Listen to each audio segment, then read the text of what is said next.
Good morning. We're on Latin for Children B, chapter 16, and we're on page 117, where at the top we analyze the sentences, and then at the bottom we'll translate and label. That was the dog running by. Tres feminae ad casam ambulant. Who ad casam ambulant? Feminae, and that is a nominative subject. Feminae is plural, because the I is plural, and it is a feminine gender. So we're going to just match our adjectives, because tres is modifying feminae, so it's going to stay nominative, plural, feminine. All right, now we'll go do our verb. What is being said about tres feminae? Tres feminae ambulant, that's our verb. Ost mustis und. This und is in third person. It's a plural, and it's present tense. Ad casam. When you see this you know it's accusative. As, accusative. It is singular, and it is a feminine word. So when we go down to the bottom, we'll come back and translate. Octo numerus est. Lily. All right. What est? Numerous est. So numerous is nominative, and it is singular. Oh my goodness, the dog is just walking around on a wood floor making all sorts of tappy sounds. And it is masculine. Us, masculine. And octo is modifying numerous. It's telling us how many, so we're going to give it the same matchy nominative, singular, masculine. And sum es est, third person, singular, present tense. That's the I am, to be verb. And I can't believe the dog's been sleeping all morning and she has to walk through here, tappy tap.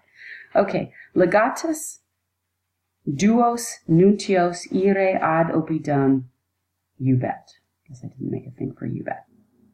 So this is a big, long sentence, and it may be a little bit confusing.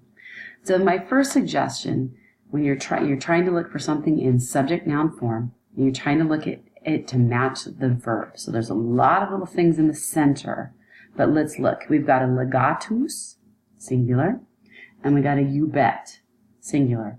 Those are going to work together. The legatus, iubet. All right, so let's do legatus. That is going to be our nominative, singular, masculine. And iubet is third person, singular, present. This iubet is our transitive verb bus. It's going to iubet something. But we don't want to get confused. This is an accusative, and this is an accusative. So which one is it iubeting? Now, iubeo, iubere is to order, in case you've forgotten. And, whoops, we're either going to order the oppidum, or we're going to order the nuntius. Well, notice here, ad is a preposition. This is a prepositional phrase, so we don't have to worry about that. So we're going to order the nuntios. So the nuntios are in accusative, and it is plural because it's os. So os is the plural, and it is nuntius. Nuntii is how we chant it, so it's masculine. If we were going to order, iubet, the nuntium, then that would be the singular, nuntium. Os. Up here it's amas. And then duos is modifying nuntios. So that's accusative, plural, masculine there. Ad is our preposition. And ad to, toward, takes an accusative object. So oppidum is accusative, singular. There's the not the os. And oppidum, oppidi, it is neuter, because our nominative and accusative and neuter are the same. Now what's this little guy? This little guy is ire. E-o, ire, iwi, itam. We don't have to parse him. But when we do the infinitive, when we go down below, this is going to be to go. Ire is the infinitive form. It means to go. So we'll see that when we get to the bottom. Okay, wir feminam maritabit. So wir is our subject noun, which is nominative. I almost wrote subject noun there. Singular, masculine. What's the wir doing? Well, we have bit. The T is third person. All right. And it is third person. Bo bis bit is on the singular side. And the bit has an I in it. It means will. So this is the future tense. And this is our verb transitive. Maritabit what? And this is the feminine in accusative form. So accusative, this is what our transitive verb bus here is backing into. The feminine. I didn't draw an arrow this morning. How terrible I am. Okay, accusative, singular, feminine. Now let's go down and see what that all means as far as translating. I think personally, if we did part B first and then went up to do part A, it actually might have been easier. All right, now we're at the bottom. We're going to label them like Shirley, and we're going to translate them. Unus vir patriam servat. Who patriam servat? Wir, subject noun. What is being said about wir? Wir servat. Servat what? So servat's a verb. Servat what? Patriam. There's our direct object. So this is a verb transitive direct object. What kind of wir? Unus. Adjective. So this is an SNVTDOP2, just like in our Shirley. Unus vir goes together. One man. Servat, if you remember what that means, it's in present tense, as we saw up above. One man saves. What does he save? The patriam, the fatherland or the country. So there we go. One man saves the fatherland. Now I'm going to change colors here because I see that I've written it kind of close together. So, tres feminae ad casam ambulant. Who ambulant ad casam feminae, subject noun. What is being said about feminae? Feminae ambulant, verb. Ad, preposition. Ad what? Casam, object of the preposition pop. And how many feminae? Tres. There's our adjective. So these go together here. Tres feminae, 3 women. It's the plural. Ambulant, walk. Toward or to the casa, the house.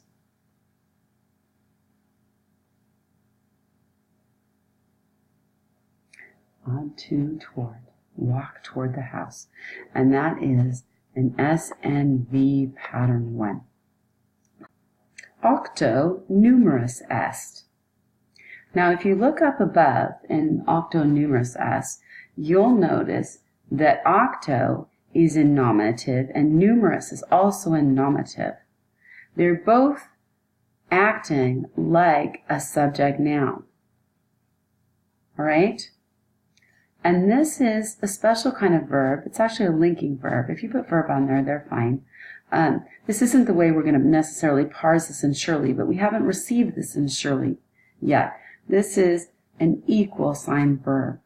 And in the end, we'll call this a subject noun, octo, linking verb, est, and we'll call this a predicate nominative or a predicate noun. A noun in the predicate.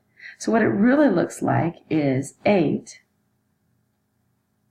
the subject, est, is, and numerous, the number.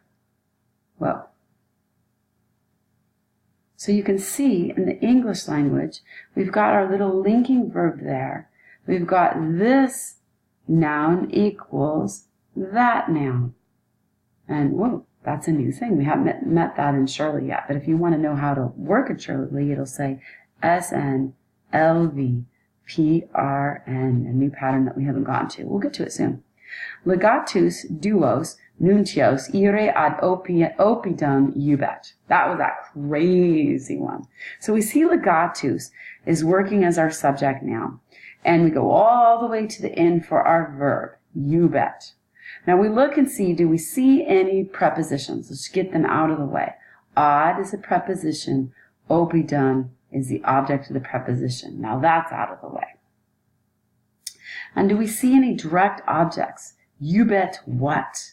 Well, we see this os is telling us it's in a direct object form. This is our VT. This is our DO. And this happens to be our adjective that matches up with our DO. And we don't have to worry about this guy right now. He's an infinitive verb, like I said, and we don't have to worry about parsing him yet. So what does it mean? Legatus, the lieutenant, all the way to the end, iubere, orders. Who does he order? Nuntios, messengers. But how many? Duos, 2 messengers. Ire is the to do it form, and it means to go. To go, and ad oppidum, to or toward the town. A long, complex-looking sentence that actually ends up not being too bad. Where, eam, maritabet. All right? Where is our subject noun. What is being said about where? Maritabet. Maritabet whom? Eam. This is our DO. SNVTDO. Oh, we didn't put anything up here. This is also an SNVTDOP2, and this one will be an SNVTDOP2. We're the man. Maritabet. This has a bit. That bit in bit is our will. Will, marito, maritare, will marry. And this time we have am. We have a pronoun. Pronoun is our direct object, and this is her. The man will marry her. So how did you do? Hopefully you did well. I know there's some hard things in here, and I don't expect you to know every single one, but I expect you to be making some progress and being able to translate some fairly long Latin sentences now. Make sure you've completed every single thing in your book this week. And for the English derivatives, there are derivatives in the glossary in the back of your book. So if you need to look up some of those words to see what the English derivative is, that should help you. Have a great week. Really get ready for this test this week.